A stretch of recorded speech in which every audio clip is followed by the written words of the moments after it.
नमस्कार मेरे प्यारे दोस्तों। जय महाकाल। आप देख रहे हैं Jai Mahakal Sunil Shrivastava Hindi story YouTube channel. मैं हूं सुनीता श्रीवास्तव और हमेशा की तरह आप सबके लिए एक सच्ची और डरावनी कहानी लेकर आई हूं। दोस्तों, सबसे पहले आप सबका दिल से धन्यवाद जो लोग हमारे चैनल पर नई नई कहानियां सुनने आते हैं। अगर आपको ऐसी सच्ची और डरावनी गांव की कहानियां पसंद आती हैं तो वीडियो को लाइक जरूर कर दीजिए। और अगर अभी तक आपने हमारे चैनल को सब्सक्राइब नहीं किया है तो जल्दी से सब्सक्राइब कर लीजिए और घंटी भी दबा दीजिए ताकि आने वाली हर नई कहानी सबसे पहले आप तक पहुंचे। दोस्तों, मैं सुनीता श्रीवास्तव आप लोगों से एक छोटी सी बात कहना चाहती हूँ। जब आप लोग कमेंट में लिखते हैं कि दीदी आपकी आवाज और आपकी कहानी बहुत अच्छी लगती है, तो सच मानिए दिल से बहुत खुशी होती है। आप लोगों का प्यार ही मुझे रोज नई कहानी सुनाने की हिम्मत देता है। तो चलिए दोस्तों, अब शुरू करते हैं गांव की एक सच्ची और बहुत डरावनी कहानी। यह कहानी एक छोटे से गांव की है जहां गांव के बाहर एक पुराना और वीरान घर था। लोग कहते थे उस घर में रात होते ही कोई अजीब साया घूमता है। गांव के लोग उस रास्ते से रात में कभी नहीं जाते थे। एक रात गांव का ही एक लड़का राहुल देर से अपने घर लौट रहा था। रास्ता वही था जो उस पुराने घर के सामने से जाता था। रात बहुत शांत थी, चारों तरफ बस हवा की आवाज और पेड़ों की सरसराहट। जैसे ही राहुल उस घर के पास पहुंचा, अचानक उसे लगा जैसे कोई उसके पीछे चल रहा है। राहुल ने पीछे मुड़कर देखा, लेकिन वहां कोई नहीं था।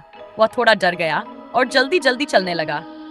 तभी अचानक उस वीरान घर के अंदर से किसी औरत के रोने की आवाज आई। बचाओ, कोई तो मुझे बचाओ। राहुल के कदम वहीं रुक गए। गांव वालों ने हमेशा कहा था उस घर की तरफ मत देखना, लेकिन उस रात राहुल से गलती हो गई। उसने धीरे धीरे अपना सिर उठाया और उस घर की खिड़की की तरफ देखा। और जैसे ही उसने देखा, उसकी सांस ही रुक गई, क्योंकि खिड़की के अंदर कोई खड़ा था, लेकिन वह इंसान नहीं था। उसकी आंखें बिल्कुल लाल जल रही थी और वह सीधा राहुल को ही देख रहा था। राहुल डर के मारे पीछे हटने लगा। तभी अचानक उस साये की डरावनी आवाज आई, तू यहाँ क्यों आया है? और तभी उस घर का दरवाजा अपने आप खुल गया। उस रात जैसे ही उस पुराने घर का दरवाजा अपने आप खुला, राहुल के पैरों तले जमीन खिसक गई। उसका दिल बहुत तेज धड़कने लगा। राहुल डर के मारे पीछे हटने लगा, लेकिन पता नहीं क्यों उसकी नजर बार बार उसी घर की तरफ जा रही थी। तभी फिर वही औरत के रोने की आवाज आई, मत जाओ, मुझे यहाँ अकेला मत छोड़ो। राहुल के मन में डर भी था और जिज्ञासा भी। वह धीरे धीरे उस घर के दरवाजे के पास पहुंच गया। अंदर पूरा घर अंधेरे में डूबा हुआ था। दीवारें टूटी हुई, छत से जाले लटक रहे थे और चारों तरफ एक अजीब सी ठंडी हवा चल रही थी। जैसे ही राहुल अंदर गया, अचानक दरवाजा जोर से बंद हो गया। धड़ाम! राहुल बुरी तरह डर गया। उसने जल्दी से दरवाजा खोलने की कोशिश की, लेकिन दरवाजा अंदर से बंद हो चुका था। तभी पीछे से किसी के धीरे धीरे चलने की आवाज आने लगी। टक टक टक! राहुल की हिम्मत ही नहीं हो रही थी पीछे मुड़कर देखने की। तभी अचानक एक ठंडी सांस उसके कान के पास महसूस हुई और एक बहुत ही धीमी डरावनी आवाज आई, तू यहाँ से अब जिंदा नहीं जा पाएगा। राहुल ने जैसे ही डरते डरते पीछे मुड़कर देखा, उसके सामने सफेद कपड़ों में एक औरत खड़ी थी। उसका चेहरा बिल्कुल पीला और डरावना था और उसकी आंखें बिल्कुल लाल चमक रही थीं। राहुल डर के मारे कांपने लगा। वह भागने के लिए मुड़ा ही था कि अचानक उस औरत ने हवा में ही हाथ उठाया और राहुल का शरीर जगह पर ही रुक गया, जैसे किसी ने उसे पकड़ लिया हो। राहुल जोर जोर से चिल्लाने लगा, मुझे जाने दो, मैंने तुम्हारा क्या बिगाड़ा है? तभी वह औरत धीरे धीरे हंसने लगी और बोली, तुम इंसानों ने ही मुझे यहाँ मारा था। अब जो भी इस घर के पास आएगा वह कभी वापस नहीं जाएगा। यह सुनकर राहुल की आंखों में डर और बढ़ गया। लेकिन तभी अचानक उस घर के अंदर मंदिर की घंटी की आवाज गूंजने लगी, टन टन टन। और उसी पल वह भूतिया औरत गुस्से में चिल्लाने लगी, नहीं नहीं, यह आवाज फिर से क्यों? अचानक राहुल के शरीर की पकड़ ढीली हो गई और वह तेजी से दरवाजे की तरफ भागा।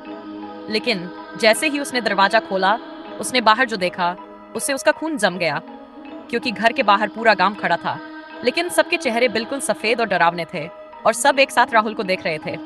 और फिर सबकी आवाज एक साथ आई, तू भी अब यहीं रहेगा। आखिर उस गांव में क्या रहस्य था और उस घर में उस औरत की आत्मा क्यों भटक? से पहले मैं सुनीता श्रीवास्तव आप सबसे दो बातें कहना चाहती हूँ। सबसे पहले तो दिल से धन्यवाद। आप लोग हमारी कहानियां इतना प्यार से सुनते हैं और कमेंट में अपना प्यार देते हैं। सच कहूं तो आप लोगों का प्यार ही मुझे हर दिन नई कहानी सुनाने की ताकत देता है।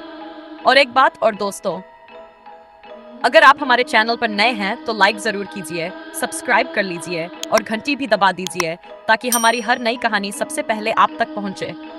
तो चलिए दोस्तों, अब कहानी पर वापस लौटते हैं। उस रात जब राहुल ने घर के बाहर देखा तो पूरा गांव वहां खड़ा था, लेकिन सबके चेहरे अजीब और डरावने थे। राहुल घबरा गया।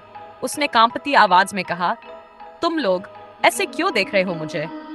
तभी भीड़ में से एक बूढ़ा आदमी आगे आया और बहुत धीमी आवाज में बोला, बेटा, तू गलत जगह आ गया है। राहुल समझ नहीं पा रहा था कि आखिर हो क्या रहा है। तभी अचानक पीछे से फिर वही भूतिया औरत की डरावनी हंसी गूंजने लगी। हा हा हा। राहुल ने जैसे ही पीछे मुड़कर देखा, वह औरत अब दरवाजे पर खड़ी थी।